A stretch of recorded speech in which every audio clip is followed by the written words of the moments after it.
Okay, so one day I was working and I saw I got a notification from YouTube. So, checking on my phone and I'm like, okay. And I saw somebody left a comment on one of probably my most popular video, which is about how to get 1 month ahead. So when I saw the comment, which I'm going to put right here, so I was like, all right, bet. Because how you gonna get 1 month ahead if you're already behind? I get it. So let's talk about what to do if you're behind on your bills. Because what I want you to do is I want you to catch up so you can be on track, so we can get 1 month ahead. Because we're not trying to continually live this life of the struggle, okay? We can be prosperous just like anyone else. So let's talk about it. All right, so here's the first thing you need to do. The first thing you need to do is get organized.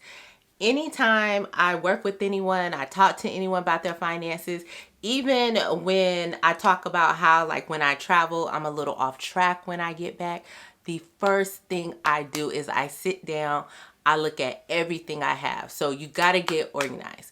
You're going to look at all of your bills. So you need to check your checking account, check whatever bills you get by email, check your credit card statements. Sometimes you may have to check your credit report, but you're basically going to write down all of your bills and the expenses you pay for every single month. First. The next thing you're going to do is write down the due dates of all these things. And for some of your expenses, they don't necessarily have a due date, because we're going to be real about this. We're not just going to look at bills. That's part of the problem. Everybody looks at bills, but we don't really pay attention to, like, groceries. If you have any kind of like hygiene, beauty things that you do, like maybe getting your hair, your nails done, or with that, whatever, you need to write down how often you're doing that, and typically around the time of the month that you do it. And so then you can truly have an idea of everything you typically pay for in a month. The next thing you do is write down the amount for any of those bills that you have that is past due. How much do you have past due? Are you just like 1 month behind, a couple months behind? Whatever that amount is, you write that down next to that bill. So, okay, now you should have the bill, the due date, the past due amount. The next thing I want you to write down is the normal monthly minimum payment. So whatever you typically would pay monthly. Now, if you don't know the exact amount, and it happens, you can either look up the bill if it's an actual bill or give an estimate, but it's going to give you an idea. We're not going to skip this part. We need to know how much you normally would pay, because that is going to help us later on. Okay. And then if it is a bill that actually has like a balance, like maybe it's if you're behind on your electric bill and you're carrying a balance forward, what that total balance is. If it's a credit card, what the total balance is. I need you to write that down. So we need to know how much is past due on those bills, how much is your normal minimum monthly payment, how much do you owe in total, okay? We're going to add that up for all the bills. We just want to have an idea of where you stand. You have a clear picture of everything that you typically pay for. And look, if it's not exact, it's okay. But this is just to kind of give you an idea what you have, what you need to pay for, what's past due, what is current, how much you typically going to spend per month. Okay? All right. Now that you know everything you're paying for, we need to evaluate these items, right? Needs versus wants. What are you using versus what you're not using? And don't think because you have something on your list that's a want, I'm going to be like, get rid of it. No, but there may be things that you have on your list that are wants that you don't even use. You know what I'm saying? So that's important for you to know. So now I want you to go through that list. Don't worry about the necessities, right? The necessities are things like, mortgage or rent, your utilities. If you need a car to go back and forth, your car insurance, those type of things. But look at what you are paying for as a whole and see, is there anything on here that I'm not really using? Like, am I paying for a gym membership that I'm not using? Am I paying for a subscription that I'm not using? Like, do I have multiple subscriptions to different streaming services and I'm not using them at all? Is there anything that you're literally like paying for and you're just not even using it? What do you have? look at that first and start going through it and determining, is there anything on this list that I can get rid of, that I can just eliminate because it's not beneficial to me? I don't really like it. I just have it here. Now, the reason why I want you to go down this list and really look at this is because some of these items can be eliminated, and then you can use the money that you're paying for those items to help you catch up on any bills that you're past due on. So I mentioned subscriptions already. Maybe you buy a lot of alcohol. I hate to say it, but alcohol is very expensive. Maybe you have a gym membership that you're not using. And this is one that I feel like a lot of people have, even with your groceries, right? I'm not telling you to go to like the generic or anything, but are you purchasing any groceries that like you buy them and maybe they go bad? You really don't get to them? Are you buying stuff that you already have, and because you didn't really take the time to like look through your pantry or look through your refrigerator, you're basically like wasting money? I would tell you for sure that there was a period, it probably was like a couple years ago, I literally was like buying dish detergent over and over. And I don't know why, because I buy the family size. And I bought it like every time I went grocery shopping for like 5 weeks. And I don't know why I kept doing it. And when I finally looked at it, I'm like, what am I doing? I'm wasting money. Why do I keep buying dish detergent over and over? It's been 2 years. I just opened the last one. But I was wasting money because dish detergent, and I don't buy generic dish detergent, it's not cheap. It's not cheap at all. So that's something, think of that. Look in your pantry, look at stuff you're continually buy. I know there's things that sometimes people like always buy when they go to the grocery store. It's like always a staple. What can you cut back on so you can redirect that money towards catching up on your bills? Now that you've looked at those things, those are kind of like the small things. I want you to look at your fixed expenses. Your biggest wins can be in cutting back on fixed expenses. So I'm not telling you to cut your fixed expenses, but what I am telling you to do is comparison shop when it comes to your fixed expenses and see if there's a way that you can bring down those costs. One of my biggest wins was cutting the cost of our insurance. I like to, after a certain time, I feel like insurance is going up too much, I'll start looking around. I'm going to find a different company and I'm going to see what everybody is charging. I'm going to run a few quotes, and whoever is giving like the best rates with the same coverages now, because you don't want to cut back on coverages. You want the same quality. I typically will change unless it's just too close to what I'm already dealing with and there's no point. So like, okay, can you cut back on your insurances that you have, your different insurances, whether it's like homeowners insurance, and not get rid of, just change companies, your car insurance, anything that you have like in that realm, can that be done, right? Can you change your cell phone carrier? If it's like at that time, it's time for you to get a new phone, you're not in any contracts or anything, can you go to a cell phone carrier that charges less? If you are renting or if you have a mortgage and you are able to, like, are you able to possibly downsize if you need to? Or can you get a roommate? Can you find some type of way to offset some of your costs there? When it comes to cable and internet, do you have some other competitors that you can go to that are charging a better rate? Can you go to your current company and get them to lower your rate? Because I love a good negotiation. Let's talk about what we can do. What are you offering now that's going to benefit me? What can you do to lower some of those fixed costs that you have? And typically that is where you're going to see a big shift when it comes to your numbers. Now that you've determined everything that you've owed, you have looked at cutting some of your expenses, that things you're not using. You've looked at adjusting some of your fixed expenses. Now we're in a place where we can create a budget. I have plenty of videos of creating a budget, but we know that a budget is an estimate based on the income you're expecting to receive and the expenses you're expecting to pay. When you create that budget, you want to be looking to see if you have extra money left over. Sometimes because of like how we're spending, we're not tracking. Typically there is extra money there. If there's not, then of course we can talk about what to do in that case.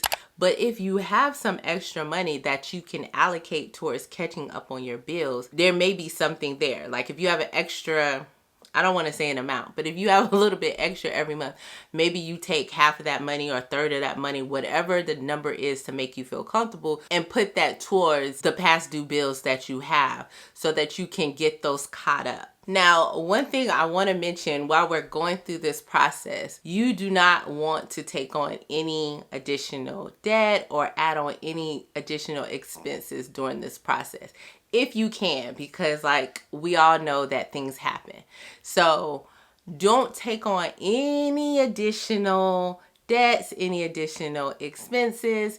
You want to be able to try to operate with what you have so that you can get in a place where everything is being paid on time, and hopefully you're not feeling stressed about covering your monthly expenses. The next thing I want you to do is reach out to your creditors, especially if you have like credit cards that are behind or car loans that are behind, anything like that. You need to reach out to your creditors, even if it's like your utilities, because what we don't want no issues where, you know, anything is getting cut off, because you know it's going to typically cost you more to get it cut back on.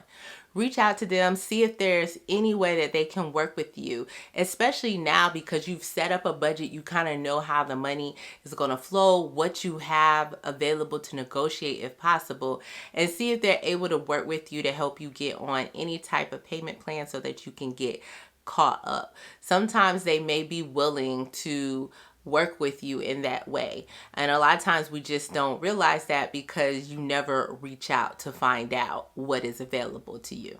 So reach out to your creditors, try to negotiate with them and see what you can do to be able to get caught up on your bills. The next thing that you should do after you've gotten things negotiated and taken care of is either put your bills on auto pay.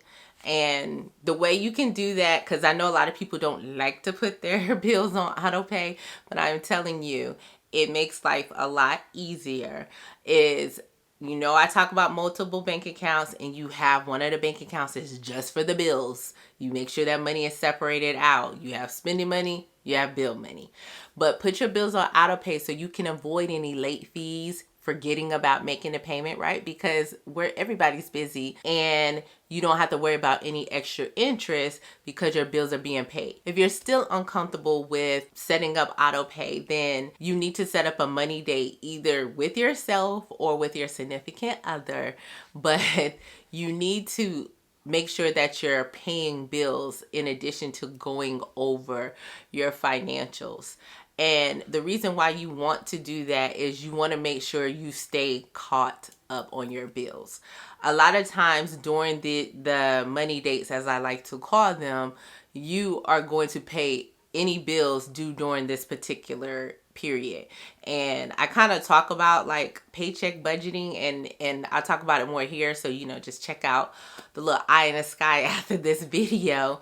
But you want to make sure that you are not missing any bills. Everything is paid and taken care of, because again, we don't want to get behind again. All right, we don't want to do that. Now, if you have done your budget, you're still short, you don't have anything that you can cut, then we got to make more income. That's just, it is what it is. And sometimes it's rough, right? We got to figure out ways to make additional income. Some of the things you should definitely look into is you could possibly ask for a raise at work, or you can look into changing jobs, because we're just not going to accept that we got to stay in this situation.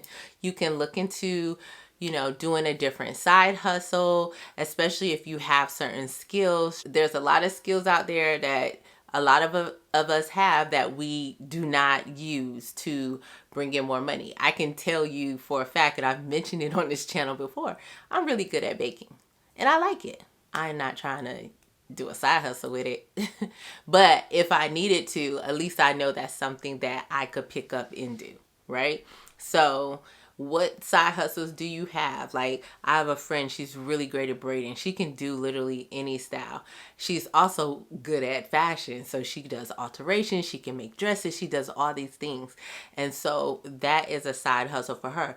I have another friend, she's really good at helping. She don't want to help you put together your resume, but she's good at helping you put it together, like helping you use the right verbiage, giving you the advice. And so that's something she's able to use as a side hustle. There's plenty of things that different people are talented at, and that I'm sure you have something you could use and you can turn it into a way to bring in more money. And of course, there's plenty of side hustles out there that people can do at this time. So just kind of figure out what works for you at the time, and do that. And look, some people do get part-time jobs. I know a lot of people talk about trading time for money, but if that's what you feel more comfortable doing, then do what you got to do to kind of get into that good place. I will also say that you should sell stuff that you're not using. If you have stuff in your house that you're not using, there's so many different ways we could sell things these days. It's like you buy something, you thought you was going to wear it, you never wore it, sell it.